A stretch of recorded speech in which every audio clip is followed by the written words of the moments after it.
नमस्कार मित्रों, भगवत चर्चा में एक बार फिर आप सबका स्वागत है।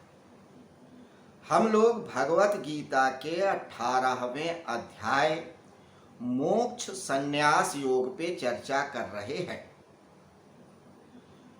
यह अध्याय भगवत गीता का आखिरी अध्याय है।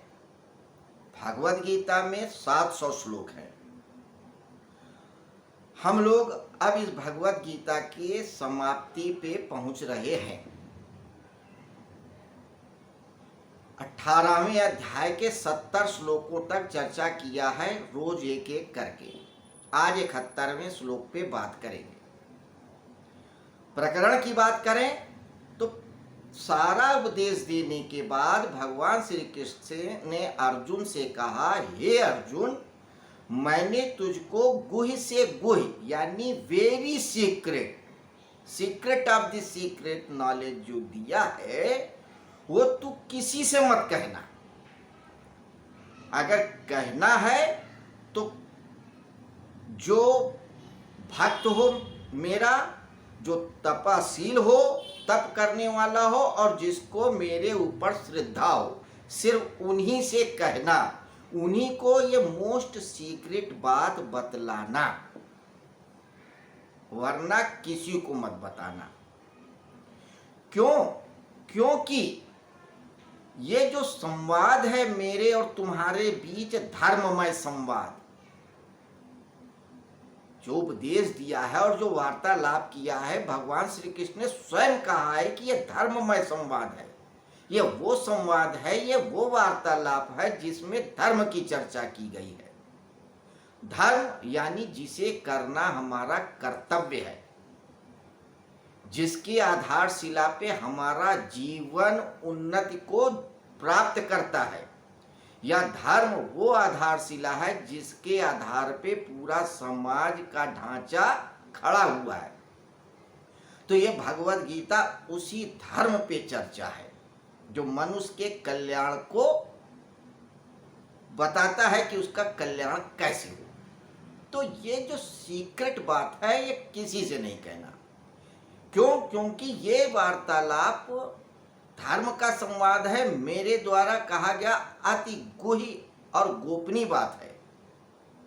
जैसे सीक्रेट बात किसी को नहीं बताते, उसी को बताते हैं जो उस काबिल होता है। तो तू पात्र को बताना, सुपात्र को नहीं। वजह क्यों? जो इस धर्ममय संवाद का अध्ययन करेगा वो ज्ञान यज्ञ से पूजित होगा। जो इस धर्ममय संवाद का प्रचार प्रसार करेगा वो कल्याण को प्राप्त होगा और मुझे ही प्राप्त होगा। तो जो भी भगवत गीता के इस सारे उपदेशों को किसी को सुनाएगा, किसी को बताएगा, सुनाएगा, जीवन में उतारेगा, अध्ययन करेगा, तो कल्याण होगा। तो जो सुनाने की बात है, इस पे ही ये श्लोक है 71वां। वो श्लोक इसलिए कहा है क्योंकि देखिए, भगवान श्री कृष्ण ने उनके लिए कहा कि वो कल्याण को प्राप्त होंगे जो इस भगवत गीता के श्लोकों का प्रचार प्रसार करेगा। क्योंकि भगवत गीता के श्लोकों का प्रचार प्रसार भी मनुष्य का कर्तव्य है, धर्म है, क्योंकि ये धर्म की ही बात है। तो जो कर्मशील है उनके लिए ये रास्ता है कि भगवत गीता का प्रचार प्रसार करें, और जो ज्ञान योगी हैं, जिनको ज्ञान में श्रद्धा है, ज्ञान में श्रद्धा है, वो भगवत गीता का पाठ करके कल्याण को प्राप्त हो सकते हैं। तो कर्म योगी प्रचार प्रसार कर कल्याण प्राप्त कर सकते हैं और ज्ञान योगी अध्ययन करके प्रचार प्रसार कर सकते हैं, और भक्ति योगी सरेंडर करके कल्याण को प्राप्त हो सकते हैं। मगर प्रॉब्लम उनके लिए है जो न सरेंडर कर पा रहे हैं, न अध्ययन कर पा रहे हैं और न प्रचार प्रसार कर रहे हैं, या पढ़ भी नहीं पा रहे। तो वो क्या है, वो सिर्फ सुने। अगर इस संवाद को सुन भी लेंगे तो भी उपलब्ध हो जाएंगे। सारे रास्ते ओपन कर रखे, किसी को छोड़ा नहीं है। उन्होंने ज्ञान का सूरज ही उगा दिया है भगवत गीता में। अब आप ही अपनी खिड़की ना खोलें, दरवाजों पे पर्दे लगा के रखें तो कोई क्या कर सकता है। सूरज आपके दरवाजे और पर्दों को तोड़ के तो अंदर नहीं आएगा ना। इतना तो करना ही होगा, सुनना तो होगा ही, कल्याण चाहते हो तो यही कह रहे हैं 71वें श्लोक में। आइए श्लोक देखते हैं क्या कहता है। श्लोक कहता है, श्रद्धावानन सूयश्च शृणुयाद अपि यो नरः सो अपि मुक्ता शुभान् लोकान् प्राप्नुयात् पूर्ण कर्मणाम्। हिंदी में अर्थ, श्रद्धावान और दोष दृष्टि से रहित जो मनुष्य इस गीता ग्रंथ को सुन भी लेता है, वह भी शरीर छूटने पर पुण्य कार्यों के शुभ लोकों को प्राप्त होता है। सुन भी ले तो कल्याण को प्राप्त होगा। हाँ, उसमें एक दो शर्तें जरूर बताई हैं कि श्रद्धा होनी चाहिए और उसमें कोई दोष दृष्टि मीन मेख नहीं निकालना है, तर्क नहीं करना है कि कृष्ण भगवान ने इस श्लोक में जो बात कही है वो उपनिषद में, उस उपनिषद में तो ये कहा है, उस ऋषि ने ये कहा, इसने वो बताया, इसने ये बताया, मेरे गुरुजी तो वो कहते हैं, मेरी समझ तो ये कहती। ये सब कुछ नहीं।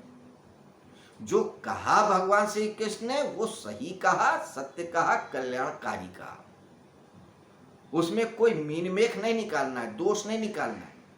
श्रद्धा है तो पूरी है।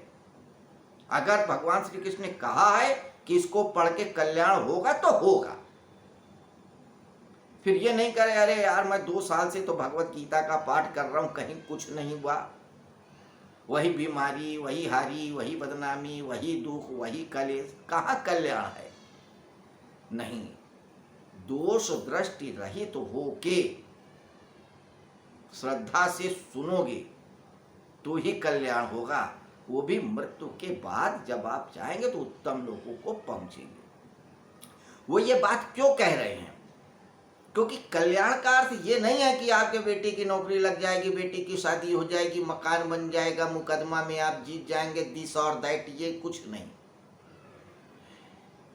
मृत्यु को जब आप प्राप्त होंगे तो आप ऊंचे लोगों को जाएंगे और कल्याण को प्राप्त होंगे।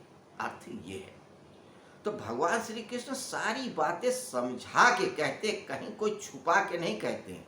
हर उस बात को क्लियर कहते हैं जहां पे मनुष्य डाउट कर सकता है या अपने को बचा सकता है या कोई ना कोई छेद ढूंढ सकता है बचने का। तो 71वां श्लोक क्या कहता है, फिर से सुनिए। 71वां श्लोक कहता है, जो भगवत गीता का प्रचार प्रसार नहीं कर सकते हैं, अध्ययन नहीं कर सकते हैं, उन्हें ये चाहिए कि जहां कहीं भी भगवत गीता का पाठ हो, उस पे चर्चा हो, उनको पता लगे तो जाएं, पूरी श्रद्धा से दोष दृष्टि रहित होकर सुने तो निश्चित कल्याण होगा, निश्चित होगा। तो ये थी 71वें श्लोक पे छोटी सी चर्चा। अब हम लोग एक बार फिर से रिवाइज कर लें कि भगवत गीता में 700 श्लोक हैं, 18 अध्याय हैं। धृतराष्ट्र, संजय, अर्जुन और भगवान श्री कृष्ण, इन 4 लोगों के बीच वार्तालाप है। धृतराष्ट्र अज्ञान के प्रतीक हैं, संजय विवेक के प्रतीक हैं, साक्षी भाव के प्रतीक हैं, अर्जुन मनुष्यता के प्रतीक हैं और भगवान श्री कृष्ण पूर्णता के प्रतीक हैं। भगवत गीता के 18 अध्यायों में बहुत सारी विधियों का वर्णन है जिनको जीवन में उतार के या पालन करके कल्याण प्राप्त कर सकता है।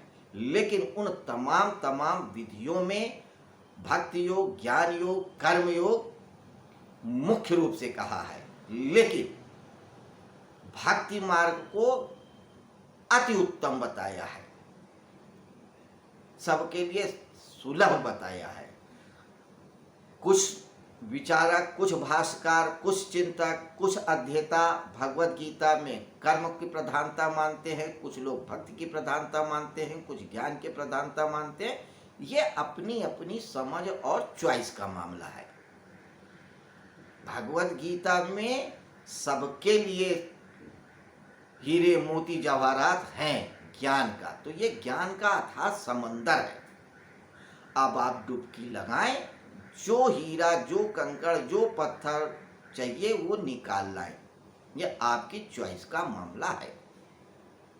आप ये नहीं कह सकते हैं कि भक्ति मार्ग ही है भगवत गीता में, या ज्ञान मार्ग ही है, या कर्म मार्ग है, या हठ मार्ग है, या ये है वो है, दिस और दैट। तो कुछ भी नहीं। सारे मार्गों की चर्चा की गई है, सब तरह से चर्चा की गई है, सभी मार्गों को श्रेष्ठ कहा गया है। लेकिन फिर वही बात, भक्ति मार्ग को भगवान को विशिष्ट रूप से प्रिय है। अब आप लोगों के ऊपर है, आप लोग जिस रास्ता को चाहे उस रास्ता को अपनाएं। लेकिन चलते चलते ये सिर्फ कहेंगे फिर से कि कल हम लोग 72वें श्लोक पे चर्चा करेंगे, भगवान श्री कृष्ण ने क्या कहा है अगले श्लोक में। तब तक के लिए आपको नमस्कार करना चाहूँगा। कल फिर मिलेंगे इसी समय, इसी जगह, इसी वक्त, इसी तरह से चर्चा करने के लिए। शुभ रात्रि।